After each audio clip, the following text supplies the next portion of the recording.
Bienvenidos a Ciencia en la Cocina. Hay muchos compuestos que nosotros utilizamos en la cocina, pero que desempeñan un papel fascinante en la naturaleza. Hoy vamos a hablar de algunos de ellos. Xavi, cuéntanos.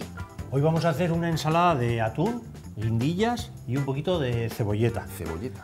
Pero vamos a hacer una cosa muy divertida. Vamos a intentar que las guindillas no sean guindillas, sino chiles. Y para eso tenemos dos elementos más el agua. Uno es el carragenato y otro es la cochinilla. La cochinilla es un colorante alimentario, pero realmente la cochinilla que estamos utilizando se extrae de un insecto. Y un insecto, la cochinilla, que se encuentra viviendo parasitando los cactus. ¿Pero para qué tiene ese polvo rojo la cochinilla? Para defenderse del ataque de otros insectos. Ahora, otra cosa es que nosotros lo utilizamos como colorante alimentario, que es lo que tú estás haciendo ahora mismo. Exactamente, lo estoy bañando y estoy transformando una guindilla dulce en un chile que, bueno, que así a aspecto exterior va a picar un montón. Y va a ser la gracieta del plato. Claro, pero recuerda lo que has dicho que había aquí. Agua. Agua.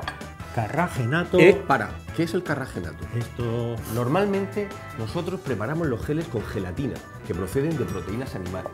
Sin embargo, en este caso vamos a hacer un gel utilizando polisacáridos que proceden no de animales como el cerdo, como en el caso de la gelatina, sino de algas rojas y algas donde tienen un papel fundamental, forman parte de su pared celular. Otra cosa es para lo que tú le utilices, que al alga le importa un pimiento lo que tú hagas con ella. Un pimiento o una guindilla. O una guindilla. Y esto lo presentas así en el plato y ya dices, esto va a picar un montón. Y dices, no. Pues fíjate el papel tan importante que han tenido ese plato. Las algas, gracias al carragenato, y la cochinilla, gracias al colorante alimentario. Un alga y un insecto nos ha dado este plato.